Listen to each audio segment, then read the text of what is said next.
Hello traders and investors, welcome to Shaurya trading indicators.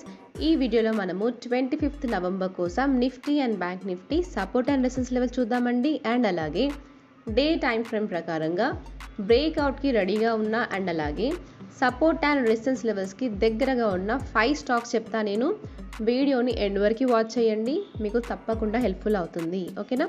So first అయితే Nifty 50 chart అండి. So నేనైతే live streaming చేస్తున్నప్పుడు మనకి నిఫ్టీలో బై ఎంట్రీ వచ్చింది, అవునా? అండ్ అలాగే మనమైతే 2 సార్లు పుల్ బ్యాక్ని చూసాము. ఈ పుల్ బ్యాక్ ఎందుకు వచ్చిందండి? మనకి బ్యాంక్ నిఫ్టీలో రెసిస్టెన్స్ ఫేస్ చేసింది కాబట్టి మన నిఫ్టీలో కూడా పుల్ బ్యాక్ని చూసాము, అవునా? అండ్ సెకండ్ టైం నిఫ్టీ ఎప్పుడైతే మన సపోర్ట్ లెవెల్కి వచ్చేసిందో అక్కడ నుండి 1 డైరెక్షనల్గా అప్ సైడ్ వెళ్ళిపోయింది. అండ్ అలాగే చూడండి ఇక్కడ అంటే 255 క్యాండిల్ ఎప్పుడైతే మన సెల్లా లెవెల్ని టచ్ చేసిందో, ఓకేనా? మీరు చూస్తున్నారు ఈ సెల్లా లెవెల్ ప్రీవియస్గా ఫామ్ అయిందండి.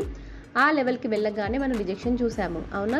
సో ఈ సెల్లా లెవెల్ రేపటి కోసం కూడా మనకి చాలా చాలా ఇంపార్టెంట్ అండి. అండ్ రేంజ్ వచ్చేసి 23,945 నుండి 23,992 వరకు ఉంది.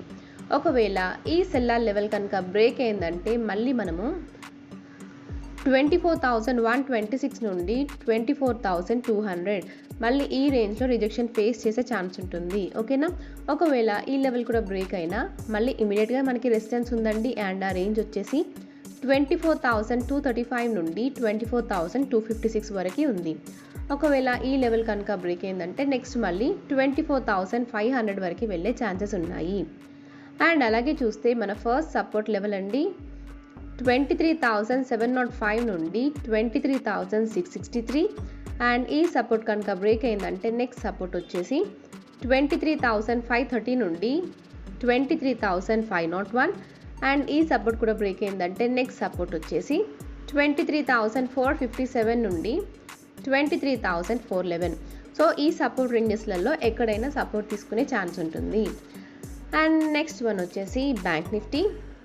ఇండికేటర్స్ ప్రకారంగా మనకి బై ఎంట్రీ వచ్చేసింది అండ్ అలాగే మన 3 టార్గెట్స్ కూడా హిట్ అయిపోయాయి, ఓకేనా? అండ్ ఎప్పుడైతే బ్యాంక్ నిఫ్టీ సెల్లా లెవెల్కి వెళ్ళిపోయిందో అంటే 2 o'clock క్యాండిల్ అండి సెల్లా లెవెల్కి వెళ్ళిపోయింది. అండ్ అక్కడ నుండి కంటిన్యూస్గా రిజెక్షన్ని ఫేస్ చేస్తూనే ఉంది, ఓకేనా?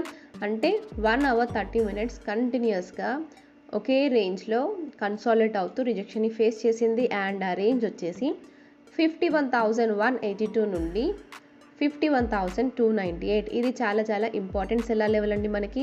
ఒకవేళ ఈ రెసిస్టెన్స్ కనుక బ్రేక్ అయిందంటే నెక్స్ట్ మళ్ళీ బ్యాంక్ నిఫ్టీ 51,803 నుండి 51,875 వరకు వెళ్ళే ఛాన్సెస్ ఉన్నాయి, ఓకేనా? ఒకవేళ ఈ లెవెల్ బ్రేక్ అయిందంటే నెక్స్ట్ రెసిస్టెన్స్ వచ్చేసి 51,939 నుండి 52,024 వరకు ఉంది. అండ్ అలాగే ఫస్ట్ సపోర్ట్ అండి 51,008 నుండి 50,894. ఒకవేళ ఈ సపోర్ట్ లెవెల్ కనుక బ్రేక్ అయిందంటే నెక్స్ట్ సపోర్ట్ వచ్చేసి 50,741 నుండి 50,663. అండ్ ఈ సపోర్ట్ కూడా బ్రేక్ అయిందంటే నెక్స్ట్ సపోర్ట్ వచ్చేసి 50,356 నుండి 50,252. ఈ రేంజెస్లో ఎక్కడైనా సపోర్ట్ తీసుకునే ఛాన్స్ ఉంటుంది, ఓకేనా? అండ్ అలాగే నేను సెలెక్ట్ చేసిన 5 స్టాక్స్లో మన ఫస్ట్ స్టాక్ వచ్చేసి Bajaj auto. So Bajaj auto stock చూడండి చాలా డేస్ నుండి మనకైతే ఫాలో అవుతూ వస్తుంది, అవునా? అండ్ మన ఇండికేటర్స్ ప్రకారంగానైతే 17th October మనకు సెల్ ఎంట్రీ వచ్చింది అండ్ మన టార్గెట్స్ కూడా హిట్ అయిపోయాయి. కాకపోతే బజాజ్ ఆటో స్టాక్ ప్రస్తుతానికి సపోర్ట్ లెవెల్లో ఉందండి, ఓకేనా? సో ఈ సపోర్ట్ ఎప్పుడు ఫామ్ అయింది అంటే మనకి 5th August రోజు ఫామ్ అయిన సపోర్ట్. అండ్ బజాజ్ ఆటో ఇదే సపోర్ట్ లెవెల్లో కన్సాలిడేట్ అవుతుంది, ఓకేనా? సో ఫ్రెష్గా ఎంట్రీస్ తీసుకున్న వాళ్ళైతే కాస్త ఆలోచించి తీసుకోండి. ఒకవేళ ఈ సపోర్ట్ లెవెల్ అంటే 9,521 నుండి 9,379 ఈ లెవెల్ కనుక బ్రేక్ అయిందంటే నెక్స్ట్ సపోర్ట్ వచ్చేసి 8,961 నుండి 8,717 వరకు ఉంది, ఓకేనా? ఒకవేళ ఈ సపోర్ట్ కూడా బ్రేక్ అయిందంటే నెక్స్ట్ సపోర్ట్ వచ్చేసి 8,400 రేంజ్లో ఉంది. ఒకవేళ బజాజ్ ఆటో కనుక ఈ సపోర్ట్ లెవెల్ నుండి రిజెక్షన్ ఫేస్ చేసింది అనుకోండి, అంటే రివర్స్ అయింది అనుకోండి, నెక్స్ట్ సెల్లార్ రేంజ్ వచ్చేసి 10,325 నుండి 10,614 మళ్ళీ ఈ రేంజ్ వరకు వెళ్ళే ఛాన్స్ ఉంటుంది. అండ్ ఈ లెవెల్లో రిజెక్షన్ ఫేస్ చేసే ఛాన్స్ ఉంటుంది, ఓకేనా? అండ్ మన నెక్స్ట్ స్టాక్ వచ్చేసి డీమార్ట్. మన ఇండికేటర్స్ ప్రకారం చూస్తే డీమార్ట్ స్టాక్లో 1st October రోజు సెల్ ఎంట్రీ వచ్చింది అండ్ కంటిన్యూస్గా ఫాల్ని చూస్తున్నాం మనం. సో ప్రస్తుతానికండి డీమార్ట్ స్టాక్ సపోర్ట్ లెవెల్కి వచ్చేసింది అండ్ ఆ సపోర్ట్ రేంజ్ వచ్చేసి 3558 నుండి 3515. ఒకవేళ ఈ సపోర్ట్ నుండి రివర్స్ అయింది అనుకోండి, నెక్స్ట్ సెల్లార్ రేంజ్ వచ్చేసి 4051 నుండి 4192 వరకు ఉంది.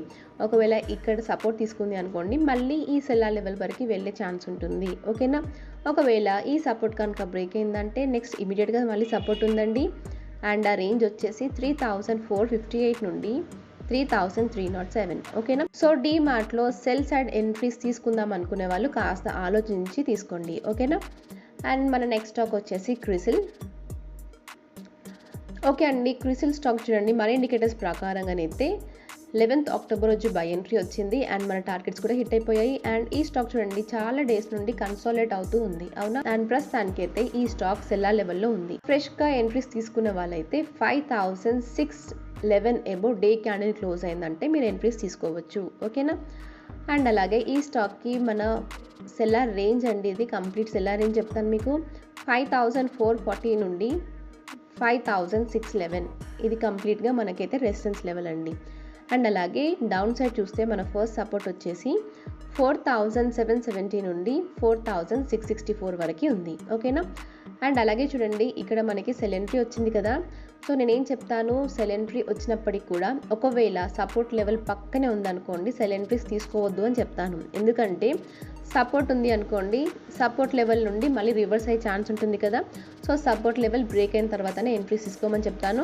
ఒకవేళ ఇక్కడ సెల్ ప్రకారంగా మీరు ఎంట్రీస్ తీసుకున్నా కూడా ఇక్కడ నుండి మీకైతే 100 పాయింట్స్ ప్రాఫిట్ ఉంటుంది. ఓకేనా, సో 100 పాయింట్స్ ఫాల్ ఉంది, కాకపోతే డే క్యాండిల్ కదండి మనకు అలా ఉంటుంది. నార్మల్గానైతే మనమైతే ఇలాంటి టైంలో ట్రేడ్ని అవాయిడ్ చేయాలి. ఓకేనా, అండ్ మన నెక్స్ట్ స్టాక్ వచ్చేసి ఏషియన్ పెయింట్స్. ఇప్పుడు చూడండి మన ఇండికేటర్స్ ప్రకారంగానైతే 4th అక్టోబర్ రోజు మనకు సెల్ ఎంట్రీ వచ్చింది అండ్ ఈ స్టాక్ కంటిన్యూస్గా ఫాలో అవుతూ ఉంది. అండ్ అలాగే చూస్తే ఈ స్టాక్ ప్రస్తుతానికి సపోర్ట్ లెవెల్ దగ్గరకు వచ్చేసిందండి అండ్ ఆ సపోర్ట్ రేంజ్ వచ్చేసి 2432 నుండి 2357 వరకు ఉంది. సో ఈ స్టాక్లో సెల్ సైడ్ ఎంట్రీస్ ప్లాన్ చేసే వాళ్ళు కాస్త ఆలోచించండి. ఈ సపోర్ట్ లెవెల్ బ్రేక్ అయిన తర్వాత మాత్రమే ఎంట్రీస్ తీసుకోండి. ఓకేనా, ఎందుకంటే సపోర్ట్ లెవెల్ నుండి రివర్స్ అయ్యే ఛాన్సెస్ చాలా ఎక్కువగా ఉంటాయి. ఓకేనా, అండ్ మన నెక్స్ట్ స్టాక్ వచ్చేసి పేటిఎం అండి. సో పేటిఎం స్టాక్ చూడండి చాలా డేస్ నుండి వన్ డైరెక్షనల్గా అప్ సైడ్ వెళ్తూ ఉంది, అవునా. అండ్ అలాగే చూస్తే మన ఇండికేటర్స్ ప్రకారం కూడా 10th జూన్ రోజే మనకైతే బై ఎంట్రీ వచ్చేసింది అండ్ ఈ స్టాక్ ప్రస్తుతానికి సెల్లార్ రేంజ్ దగ్గరే ఉంది అండి. అండ్ ఆ సెల్లార్ లెవెల్ వచ్చేసి 912.35 నుండి 927.20 ఇది మన సెల్లార్ లెవెల్ అండి. ఫ్రెష్గా ఎంట్రీస్ తీసుకునే వాళ్ళు ఈ సెల్లార్ లెవెల్ బ్రేక్ అయిన తర్వాత మాత్రమే తీసుకోండి. ఓకేనా, ఒకవేళ ఈ స్టాక్ కనుక ఈ సెల్లార్ లెవెల్ నుండి రిజెక్షన్ ఫేస్ చేసింది అనుకోండి, మన ఫస్ట్ సపోర్ట్ వచ్చేసి 795.85 నుండి 717.10 ఈ రేంజ్లో సపోర్ట్ తీసుకునే ఛాన్స్ ఉంటుంది. ఓకేనా, అండ్ అలాగే చూస్తే చాలా సిగ్నల్స్ కనిపిస్తున్నాయి కదండి. సో ఎలాంటి సిగ్నల్స్ మనం అవాయిడ్ చేయాలి అంటే, సో మనం ముందుగా చూస్తే ఇక్కడైతే బ్లూ కలర్ క్యాండిల్ ఫామ్ అయింది, అంటే సైడ్ వేస్ని ఇండికేట్ చేసే క్యాండిల్ ఫామ్ అయింది అండ్ ఇక్కడ చూడండి చాలా వరకు సైడ్ వేస్ మార్కెటే ఉంది, అవునా. సో ఇలాంటి టైంలో మనం ఏం చేయాలండి, రీసెంట్ స్వింగ్ హైస్ని అండ్ అలాగే రీసెంట్ స్వింగ్ లోని మార్క్ చేయాలి. ఆ రెండింటిని జాయిన్ చేస్తూ మనం ఒక రెక్టాంగులర్ బాక్స్ని మనం డ్రా చేసుకోవాలి. ఓకేనా, సో ఎప్పుడైతే ఈ రెక్టాంగులర్ బాక్స్ బ్రేక్అవుట్ అవుతుందో మనం కాల్ సైడ్ ఎంట్రీ తీసుకోవాలి అండ్ ఎప్పుడైతే ఈ రెక్టాంగులర్ బాక్స్ బ్రేక్ డౌన్ అవుతుందో మనం సెల్ సైడ్ ఎంట్రీ తీసుకుంటాము. ఈ బాక్స్లో ఉన్నంత వరకు ఎలాంటి ట్రేడ్ని తీసుకోకూడదు. సో ఇలా మనము ఫేక్ సిగ్నల్స్ని అవాయిడ్ చేయొచ్చండి. సో ఇదండి మన శౌర్య ట్రేడింగ్ ఇండికేటర్స్ అండ్ అలాగే Nifty and bank Nifty support and resistance levels. And thank you for watching.